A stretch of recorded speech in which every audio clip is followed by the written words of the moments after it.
Hi everyone, welcome back on my channel. Today I have a special Oh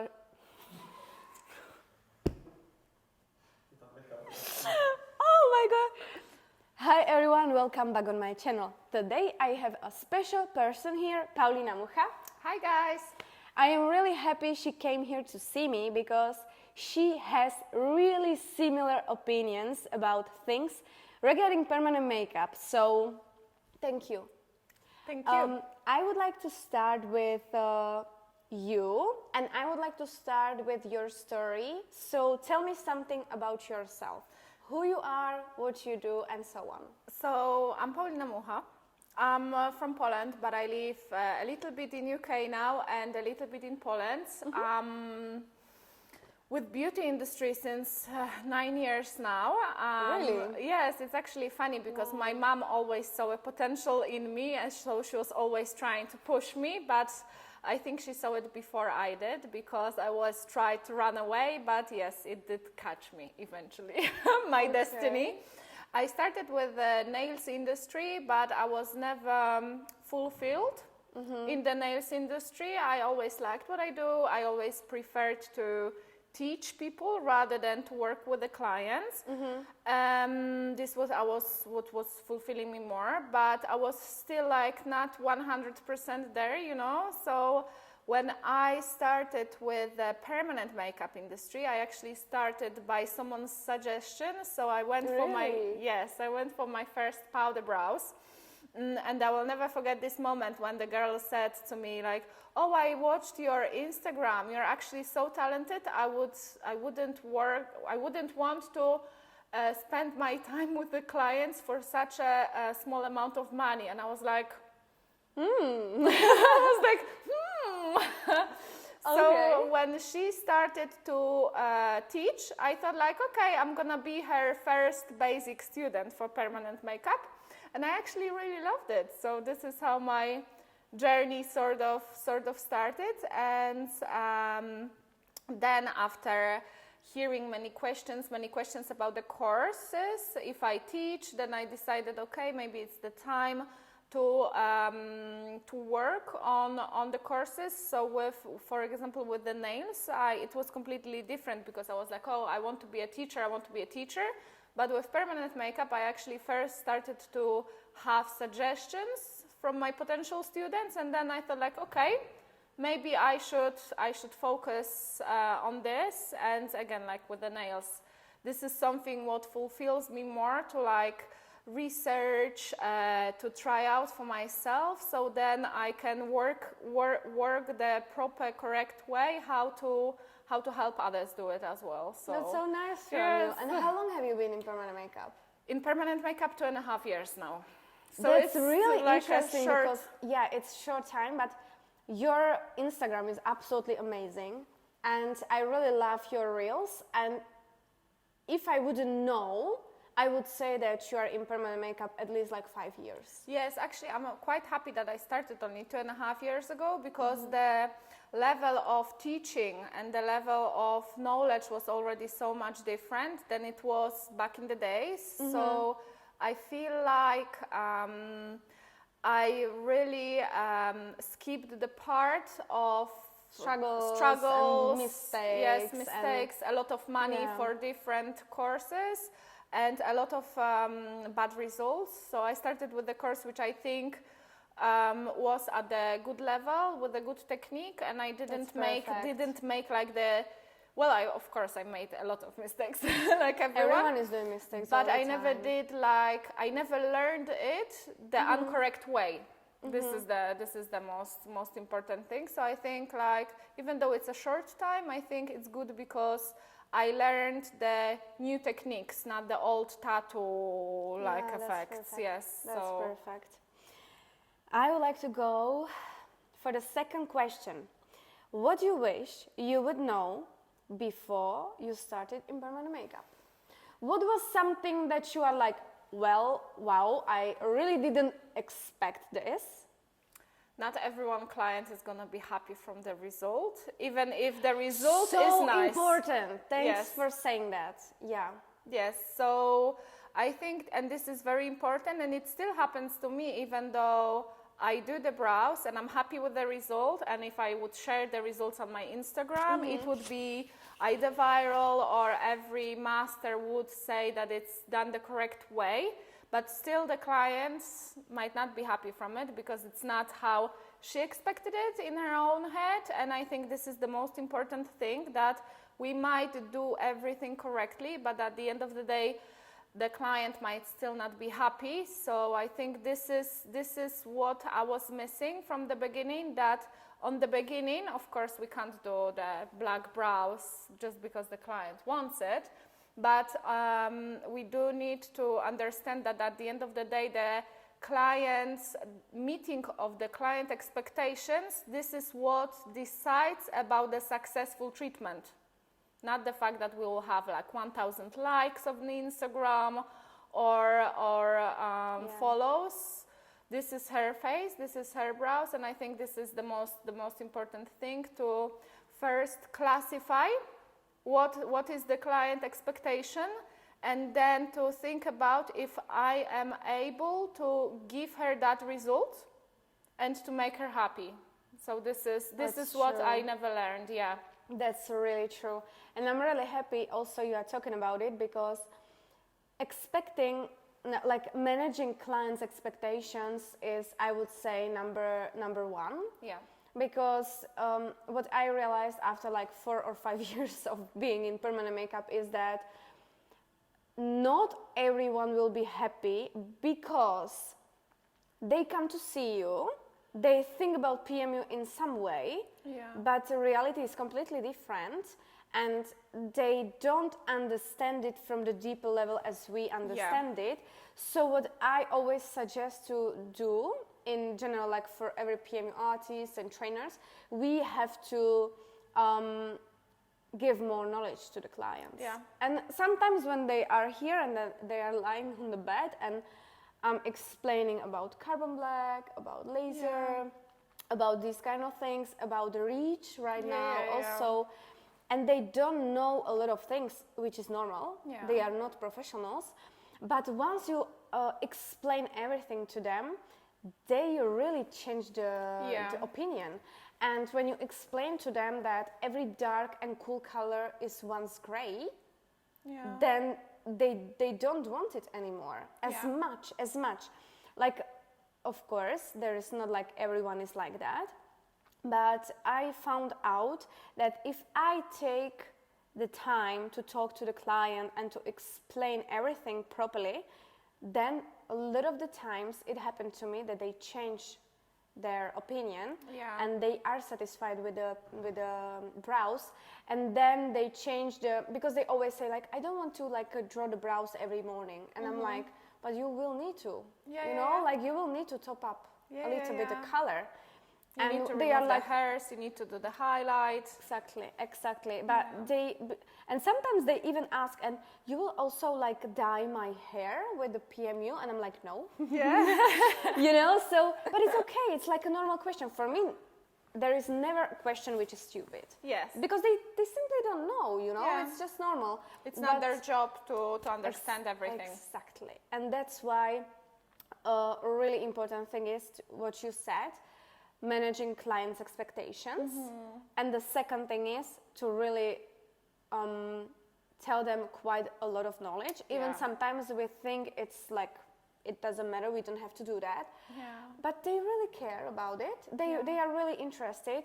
And this is why I'm really happy about also like having more knowledge myself to explain even better and to be more safe with what I do and how I do it. And then I know that it's safe from the long-term perspective because it's a face, it's not like, it's not the makeup, it's not decorative cosmetics. It's like when you do something and you do it in a bad way, it has quite a bad consequences. And then sometimes people don't really get it. And when you tell them they need to go for a laser, sometimes they say, oh no, I don't want to go for a laser. And then you explain and they're like, oh, okay, and is one session enough? And you're like, well, I have no idea how many sessions it's going to take.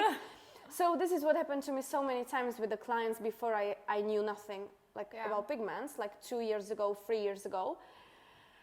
And it's such a lot of, like, it creates such a lot of anxiety to me. Do you have this kind of feeling sometimes when you feel anxiety about what can happen with the client's face? Like, if the pigment is good enough? Well, because I do the lasers on everyday basis, sometimes I have more clients for the lasers than for the new treatments.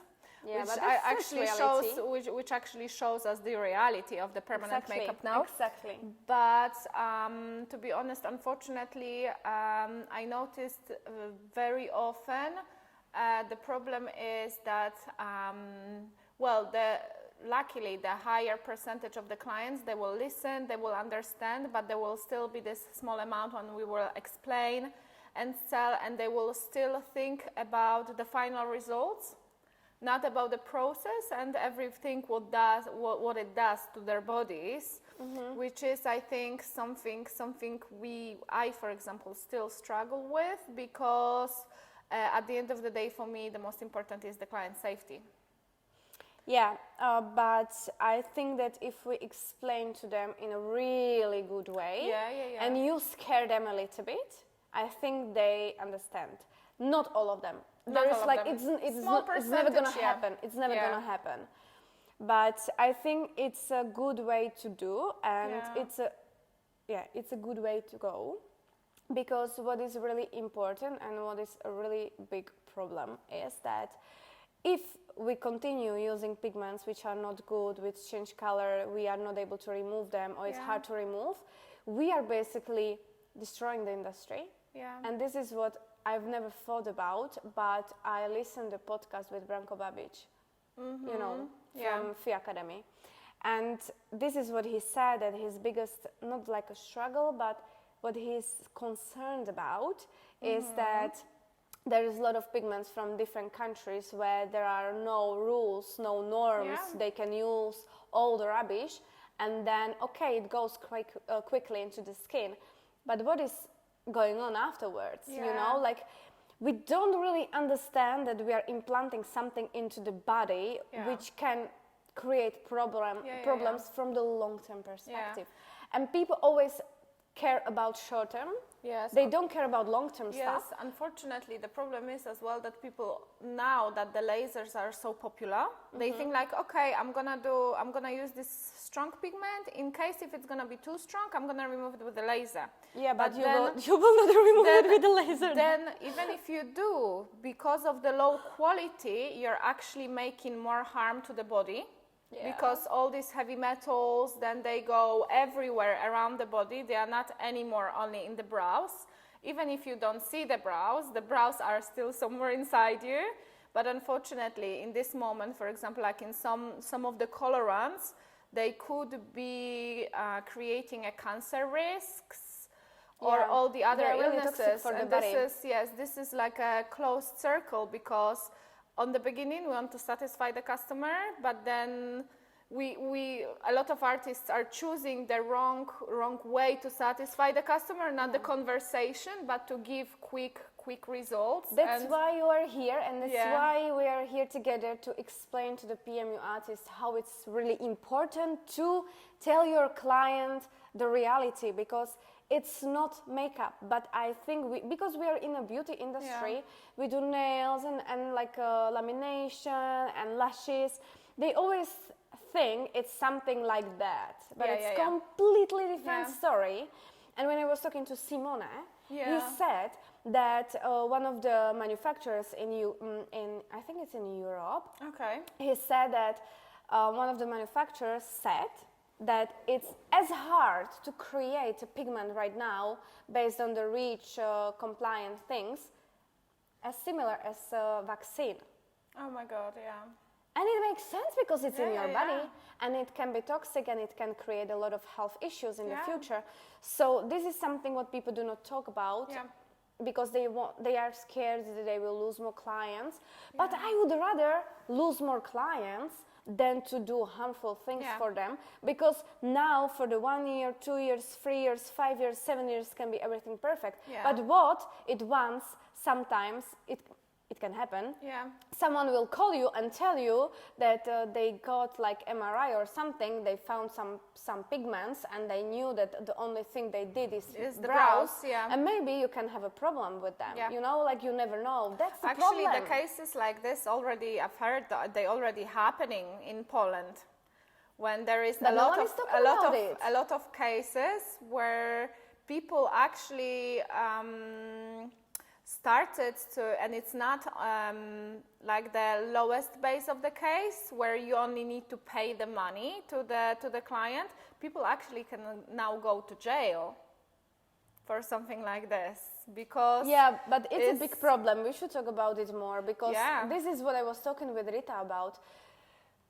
People, you know, like we think that anaphylactic shocks Yeah. and these kind of things with the skin, with the allergies, with the heavy metals, even from the needles, these kind of things, it does not exist, because we do not talk about it. But because, you know, people do not talk about it because they don't want to say on Instagram, hi, I had anaphylactic client, you know, like you will never do that.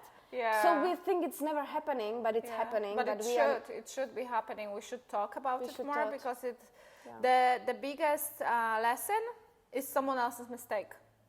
Exactly. This is the biggest lesson which you can have, is to learn from someone else's mistake, not to do that mistake. Yeah. This is the biggest lesson. Exactly. I was listening to a podcast, I think you will know because he's from the UK Diary of a CEO. You know, I think you know. He had a really good episode about toxic things with a toxicology doctor. Okay. And there is so many studies that even scented candles, it's they create, like it's like a microdose of toxins into your body every day, a few times a week. Yeah. And from the long-term perspective, it creates a cancer. Yeah. And people think that, oh, I have a cancer, oh well. But so many times I think that people do not care about themselves as much as they should. Yeah, that is true. It's So choices we make. If I would do makeup for my, I don't know, clients, for people who attend weddings and these kind of things, I would be like, okay, well, it's perfect. They can clean it up and that's it. But I think that people do not really understand how dangerous and risky PMU is. And when we talk about it, we will do another question is like, what would be your perfect pigment? But in general, I think that people do not understand the risks as much as they should. Yeah, this is the problem. People want, this is what we were speaking about, the courses. Yeah. This is the same case. It's people want the result, they want they want the ribbon on a gift, but they don't think about the consequences. What is behind, or what is the bigger picture? People just want something here and now, and they don't really care about the consequence of what's gonna happen. And I noticed, going back to the clients, I noticed especially in Poland, I noticed people in Europe overall, there is much more knowledge. Knowledge is much more towards the client's reach of the hand, but in UK, where most popular pigments are permablend, clients, they expect the results, and they expect the results right now, and they want the results to last, they want them to be visible. And I noticed much more often I tend to use stronger pigments in UK rather than I'm using in Poland. And this is not because of my choice, but because of the client's choice. The clients, they come to me and they say like they want natural results, they don't want anything obvious, and then of course I just Clinita, because Clinita so far for me is the perfect pigment from all the pigments there are. Of course, with everything there is some room for improvements, but they are the safest. Like yes, they're always the safest, and for me, when I pick the bottle, I feel like I'm safe, my client is safe. But then when I perform the pigmentation, the client who wanted the natural results, she comes to a mirror and she's like, I would like them to stay this way. And I'm like, oh shit. It's like it's always like that. It's always like that. But you know what? I think that people are like that because they are not satisfied with themselves. It's mental thing. It might be the you know, case, like I don't know. I understand if someone has quite dark hair and quite Yeah. dark brown hair, they want quite dark Brows. brows. Yeah. But sometimes people who look really bad in the dark brows, they want it too. It's something they have to work on by themselves. Yeah, you know, yeah, it's a yeah. mental thing. Yeah. So I always tell them that I think that they really look much better with lighter and softer brows. Yeah. Because it is, to me, I don't know, I hope I will not offend anyone, but if someone is on the lighter skin tone, I think they look more luxurious with the lighter brows That than is with the true. dark. But I think that when they look at the mirror, in the mirror, they think they just look really good with the brows who are quite dark, which are Yeah. quite dark, you know? Yeah. So maybe we can talk about pigments. Yes. Tell me maybe your story about pigments when you started, how it was, what kind of mistakes you did, what you learned from the mistakes, Yeah. and how you found out about Clinita. Because this is one of the things which we have like similar. Yeah. Paulina loves Clinita and me too. But you know what? Sometimes it's hard for me to promote Clinita because people think that, oh, because she is a distributor, she wants money, that's why she's doing it. Yeah. I don't care. I don't care if you buy Clinita. I don't really mind. But you know why I love Clinita? For example, I need to understand person behind the brand. Yeah. Because when you know the person behind the brand and you know the values, you know what kind of product Yeah. they have. It's just, you know, This is how it works. it's 100%. Yeah. So this is why I love Clinita, but I would be really interested why you love Clinita. So first of all, well, my journey started with in permanent makeup with the quantum pigments, and on the beginning I was very unhappy with them, but then I actually after the time I decided that it's good that they are very light because I can recreate my first brows all over again, which is good. But yeah, I started with the light pigments. Then I moved on to the Doreme pigments, which actually, from the perspective of the time, they are really good.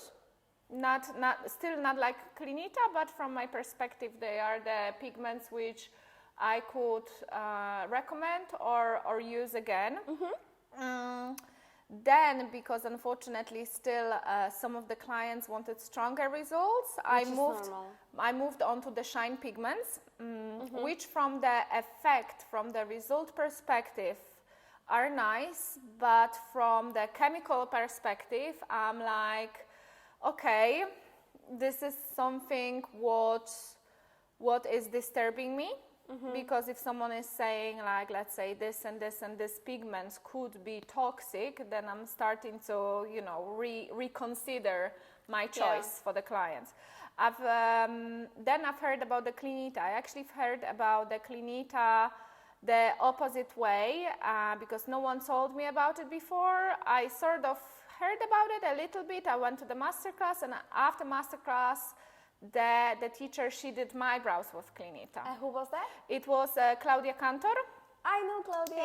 Yeah. She's So- such a nice girl. So she did my brows with the Clinita. My brows were orange after the quantum, and we did the Clinita. We did actually, I even remember the colors because we did Ganache Pro, and I was so happy with the results, and I decided that I will buy some of the Clinita pigments, but I was like being very careful, so I still used Doreme more. But I noticed on my brows, on my skin, that after a few months, even though I was going on the sun, I was being a very bad client. I'm so sorry, Claudia, because I didn't use the SPF at all. And the color, it was still lovely. Nothing happened. They didn't went gray. They didn't went orange. So after like 5-6 months, in between I was using Clinita a little bit, I was starting to recommend it on my social media because it was like like a real life recommendation because I know how it worked on me, on my skin. It's I always know, the best. Yes, it's always the best. So then I started to use it more, and then I was contacted by the Clinita and they chose me for the Clinita Wow Artist because I was sharing them so much. I'm always, if I like something, I will share it very often. But it's perfect because it's so natural. Yes. I love this kind of marketing. Yeah. I love the marketing when it's natural and when you really love what you do and what you say and what you, for example, recommend and maybe even sell in the future. Yes. This is one of the things why I decided to distribute Klinica, because I was always concerned about other brands. You know what's the biggest problem for me? Maybe this podcast will get too transparent, but you know what? I really don't care because I don't lie. I'm not a liar, and I hate when someone is lying. Yeah. And what for me is the biggest like red flag is when someone is lying and it has impact on the client's health. Yeah, yeah, that is true. So this is why I started to actually pay a lot of attention when people recommend this stuff, because, for example, I didn't recommend Klinica because someone gave me pigments and say, look, here is the pigments, they are for free for you, but please recommend them. No, it started the opposite way. I was recommending them, so then we sort of came into the collaboration, yes? First I met the product, then I met the people behind the brand, and then I fell in love. Yeah. Because when I met Simone and Rita, and when we, even after our first conversation, I noticed like they don't have a big marketing around the company, and I noticed that this is good because this means that they put the money in the quality, not into the advertisement. And into the research. Yes, yes, exactly. So I think this is what is important, and the fact that they, as well like me, they pay attention to the process, to the safety of the client, and they don't think about the result after the pigment, after the heal, not only after the healed result, but also what happens with the body of the client, if it's safe, if it's not safe. So I think this is for me like the best pigments which are on the market. Yeah. And there is nothing safest, basically. No, there is nothing. Yeah. And it's really good that after 5 years I found them. Yeah. Because, you know, like it is really hard to do permanent makeup because you can do a lot of mistakes, and the clients, they wear your mistakes. Yeah. They wear your mistakes every day on the face. And if they go somewhere else, they say like, oh, but I was there and she did it. But so many times it's not your problem. You know, like you were really, what's the word in English? Yes, but lied about. Like people lie about things. Yeah. It happened to me with 3 companies I was using. All of them were lying, or they were about money as much more than the quality. I don't want to look like I want to do everything for free and, you know, like I don't want money. Of course, we all want money. That's why we work. This is why we work, But it shouldn't be the priority. Yeah. It should be like, yes, I need some money. I need to earn some money. I have to understand what to do to earn some kind of money. But you have to really do, I really think that you can earn a lot of money and still do good things for people. Yeah. Just that like, is I know true. a lot of people hate Elon Musk, but I love Elon Musk. And I think he's the perfect example. Mm-hmm. He's helping humanity not to die in a few years because our climate change is really like, it goes in like a bad direction. Yes. So he's doing good things and he's the richest person in the world. But because he was struggling and he was always trying to do good things for people, if you really understand him, you will understand.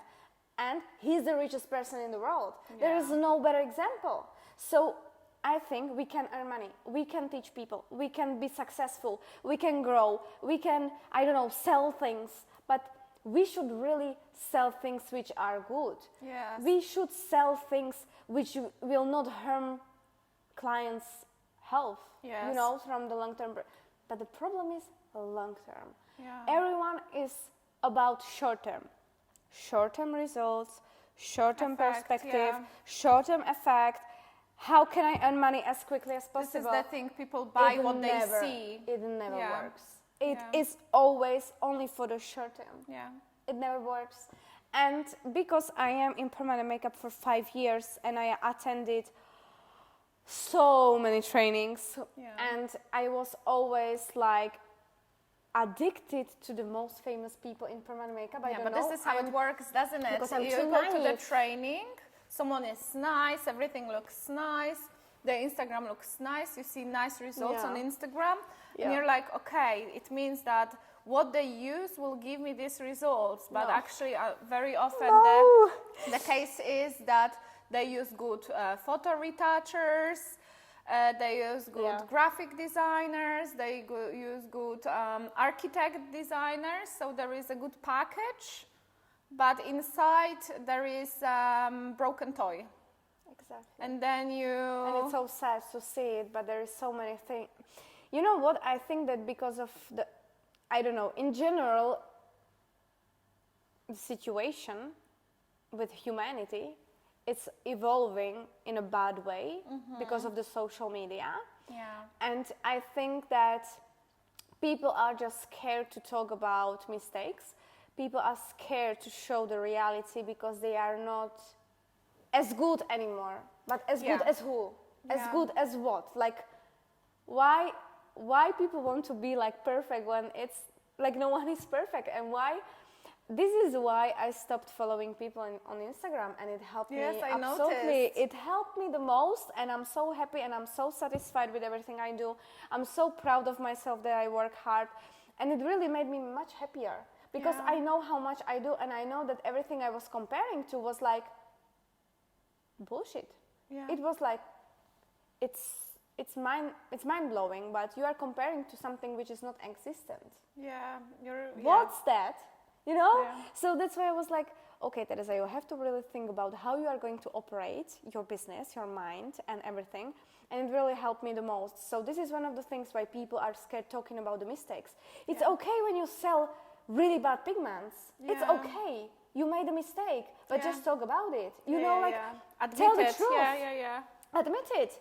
And this is one of the podcasts I listened to really lately, and there was like exactly the same thing, that sometimes you do a mistake, you really do a big mistake, you are really scared to admit it, but then at the end of the day, when you admit it, people like you even more. Yes, that is true, because people... Because you admitted a mistake, Yeah. and it's so precious. No one is doing that because everyone is scared. But why? Yeah, I think we've, especially in the permanent makeup industry, we've built, well, maybe not we, but people before us even, they've built such a, I could even call it like fake branding, because it is a branding, but it's not really, it's not really branding. It's like everything needs to be perfect, and it's nice that everything needs to be perfect, but let's make it real perfect and not fake perfect. Because this is the issue, and I think because it's so popular for everything to be perfect, I think people who could really change the industry, they are too scared to be judged. They are too scared to be judged because But they are who scared. can judge you? Yeah, but who has the right to judge you? Yeah, that's no the one, thing, because yes. everyone is the same. Yeah, but I think everyone is just so scared, like to do that mistake, to do this, to say this. I was too. I was this scared. This but is difficult, but you have to grow. Yes, that is And true. when you grow, but not grow like for people, grow inside you, grow Yeah. your mindset. When you really grow your mindset, you realize that more you are true to yourself, more you are satisfied with yourself, more people feel it from you, Yeah. and then more you can impact the world in a good way. Yes, that which is is what true. we really need. Which is what we really need. And I'm like so happy that people are not true to yourself at all, especially in PMU. When we are in PMU, we have to talk about PMU. Of course, every industry is different, but also in every industry there is a lot of negative things. I'm sorry about my phone. It's okay. But you know, I'm really sad that people are not working on their mindset, and they are more like, oh, I think I cannot tell what I have in my mind right now, but because it would be really offensive. But the thing is that people should take the pink glasses off and see the reality and see who is really behind the brand. Yeah. And really see what is the point why they do that. Yeah. Because 90% of the time, people don't care about you at all. No, that is they true. don't care. They care about your purchase.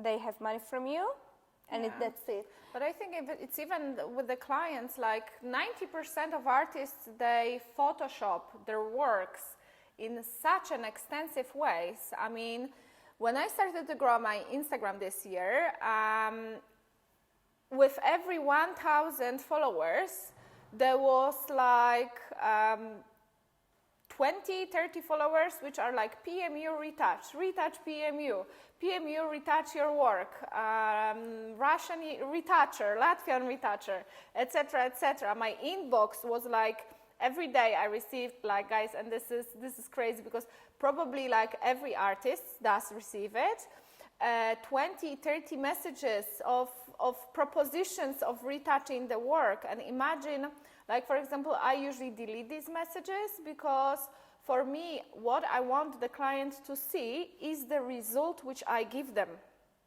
And this is the most important, because if they see fake results, they will be unhappy. And this is the same with products. This is the same with teaching, with everything. Exactly. With this everything. is the same with teaching and with products too. Yes, and this is the problem, is because we want the box, but we don't want what's inside. We want the box to look nice, but not the toy. Yes, but this is why transparency is really precious it is really key. valuable. Yeah. It's just like, everyone should be transparent, but no one is, because everyone is scared. But why we are scared? Who is the one who have the possibility to judge us? No one. Only we can judge ourselves. And we can try to improve. We can try to make the world better. We can try to make the impact on other people. And it's all so fulfilling, and then we are so happy because it's meaningful. I think that at the end of the day, if you didn't do anything meaningful in your day, you feel like a shit. Yeah, that is true. It doesn't matter if you earn 1,000 euro per day or 10,000 euro per day. If you didn't do a meaningful thing, which can be for free, you feel like a shit. That's why when you see like a mom in the bus with the pram, you are happy when you tell her, go, and you help her with the pram or something.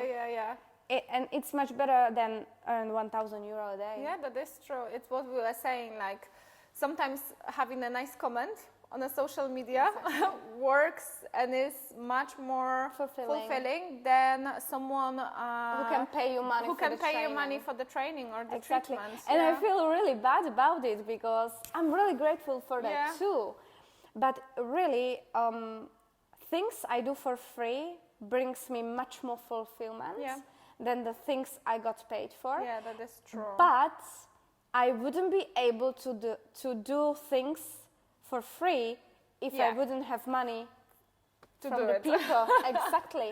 So I was like saying, oh my gosh, I want to create the best online course for free, but I cannot, because then I am not able to do better things for free. Yeah, that is true. So that's why we also have to earn some money, and we need to like sell ourselves to earn enough, but earn to have normal life and to help others. But it's only, that's why I always tell on YouTube that I want people to follow others more before they sign up for the training, because they should really know the person. Because I like you, you like me, but it does not like really work like that all the time, you know?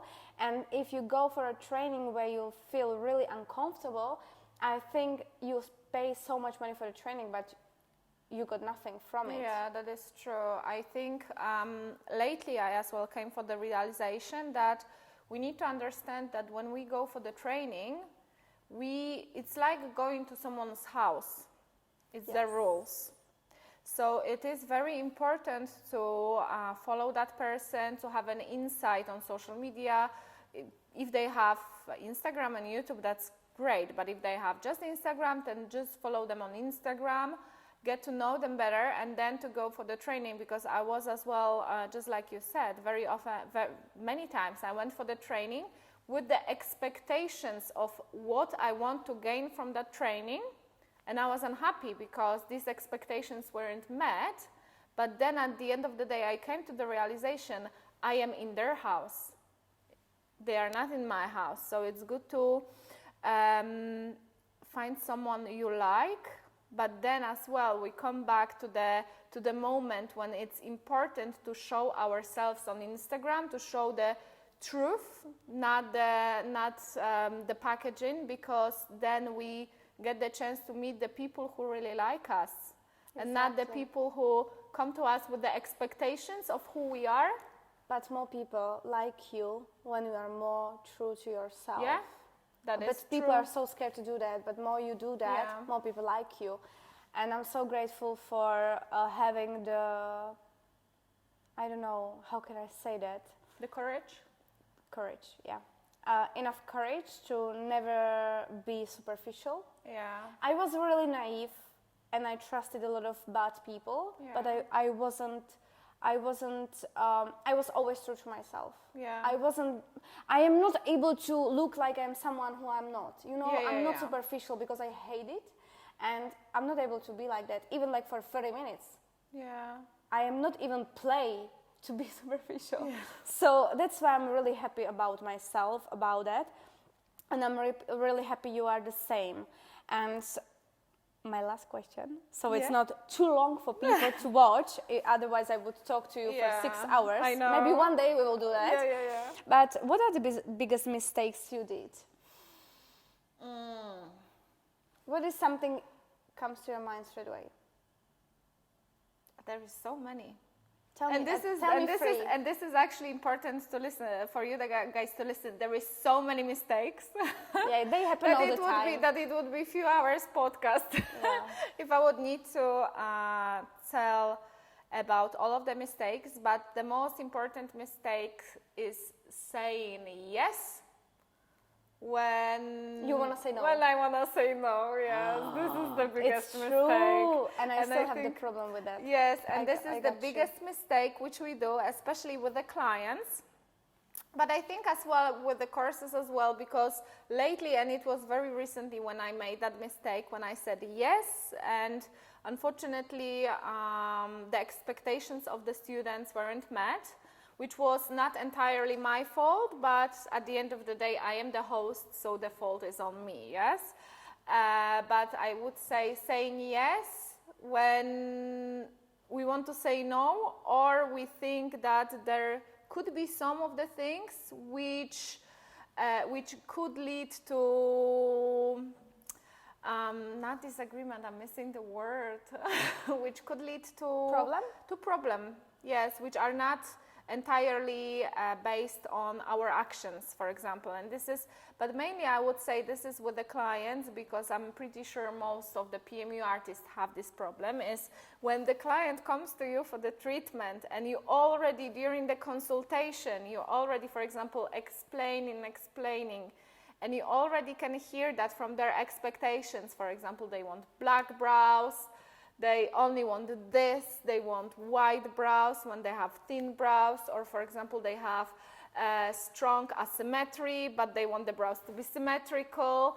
When literally from the first 5 minutes of the conversations, you're thinking like, I know there is gonna be a problem, but you're still doing that treatment. It happened to me so many times. I actually know really well what you are talking about. Yes. But I think you have to go through it. Yes. You have to go through it, and it happens 10 times. And on the 11th, you are, no. But you know what's funny? That it's not that we will make this mistake once. No, we need always to make it few times. times. Yes.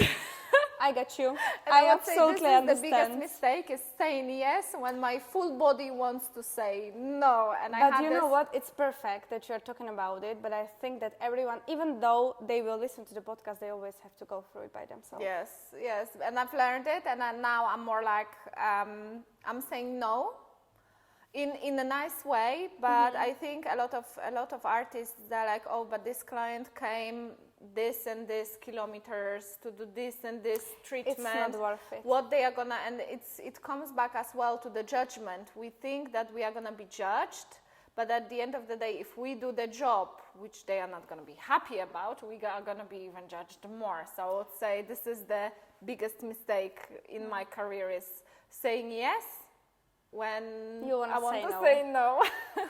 And the second one, might be at least one more. The second one is, oh my God, it's hard to think about it. So my mistake, maybe I can tell my mistake, was Okay. that I have a good gut feeling, Okay.